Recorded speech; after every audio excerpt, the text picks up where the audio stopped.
بسم الله والصلاة والسلام على رسول الله. اللهم إنا نسألك حسن الخاتم. حبايب قلبي ما تنسوش الاشتراك وتفعلوا زر الجرس واكتبوا لي تعليق حلو، ربنا يسعد قلوبكم يا رب. وشاهدوا الفيديو للآخر. النهارده يا حبايبي هطبخ معاكم فراخ. هي الطريقة اللي بعملها كل دول يا حبايبي، بس هي دي اللي ولادي بياكلوه. اللي ولادي بياكلوه بعمل. ما هعملش أكل معلش وارميه. أكل بسيط يا حبايبي وعلى قد إيه موجود في البيت. أعمل رز أبيض وهعمل الفراخ يا حبايبي، وبعمل تحتها بطاطا. والفراخ زي ما انتوا شايفينها انا غسلاها ونقعاها من الصبح، ورجعت شطفتها تاني وحطيتها لما صفت، وبقطعها زي ما انتوا شايفينها يا حبايبي. بس اهم حاجه في الفراخ البيضه الغسل، عشان بيبقى فيها نسبه زفاره. ودي 3 فلفلات خضر، دول 3 فلفل اخضر يا حبايبي، ودول بصلتين كبار، احنا بنحب البصل فيها كتير. ودي الطماطم بتاعتها يا حبايبي، حاطه فيها بردك قرن فلفل حراق و5 فصوص توم يا حبايبي، وحاطه بابريكا وفلفل وكمون وبهارات فراخ والملح. وده 3 فصوص حبهان. الحبهان بيخليها حلوه يا حبايبي. عفوا يا حبايبي. وهعصر على الطماطم دي يا حبايبي ليمون، وبقلب البهارات في الطماطم. انا بوريها اللي ما شافهاش معايا قبل كده. بقلب البهارات وبحط نص على البطاطس ونص على الفراخ، بس هنعصر الليمونه قوي. انا غاسله كل حاجه يا حبايبي.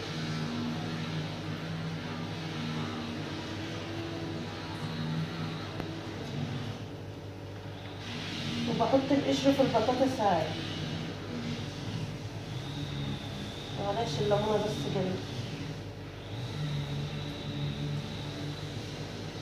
بس يا حبايبي نقلب البهارات فيها بقى، وبنحط نص على البطاطس ونص على الفراخ، عشان تبقى الفراخ برضه متبله، ما يبقاش البطاطس متبله والفراخ لا.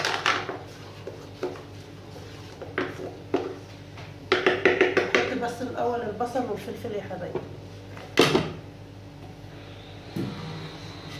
وده الفلفل هقلبه في البطاطس.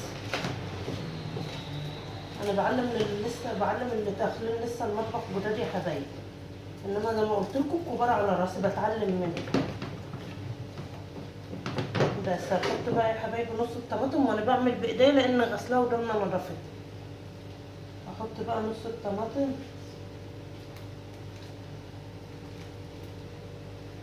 بس يا حبايبي.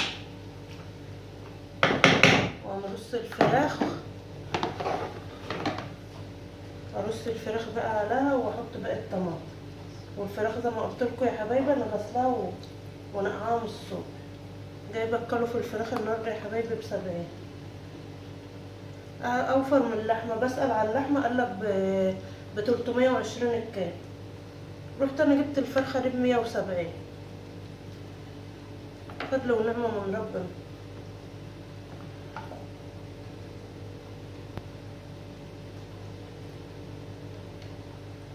احنا بقى زي ما قلت لكم يا حبايبي ولادي بياكلوا الرجول.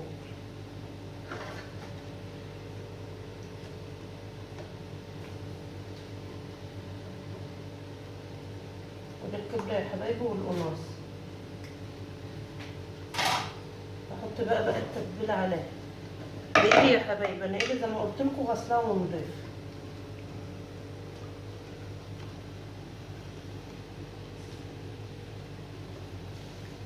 اللي بيصور لي بنتي يا حبايبي.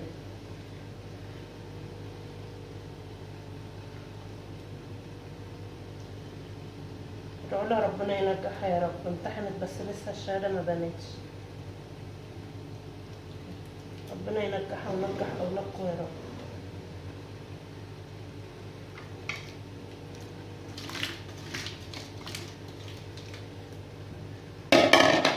بس يا حبايبي زي ما انتوا شايفين كده، اما الرز ينشف بقى اوطي عليه، وبعد كده اطلع اولع الفرن. وما اجي اولع الفرن ارجع معاكم تاني. ورجعت معاكم يا حبايبي كده. ولعنا الفرن من تحت اهو. وما تقلب وتخش في القلبات، هقوم موطيه عليها واسيبها بقى، بقفل عليها الفرن. وما بتنشف خالص وبتستوي، ان لقيت لسه وشها محمرش بولع عليها من فوق تحمر. لقيتها احمرت خلاص بكتفي بكده. اما اخلص بقى يا حبايبي والرز يتلدن ارجع معاكم تاني. ورجعت معاكم يا حبايبي كده. الفراخ يا حبايبي خلصت، وعملنا الرز تلدنا طبخ بسيط يا حبايبي، والحمد لله فضل ونعمة من ربنا. بس جربوها بالطريقة اللي انا بعملها دي هتحبوها بإذن الله، واكتبولي في الكومنتات طلعت معاكم حلوة ولا لا. وكده يبقى يا حبايبي اكلنا فضل ونعمة من ربنا. ما تنسوش يا حبايبي الاشتراك وتفعلوا زر الجرس واكتبولي تعليق حلو. ربنا يسعد قلوبكم يا رب. والسلام عليكم ورحمة الله وبركاته.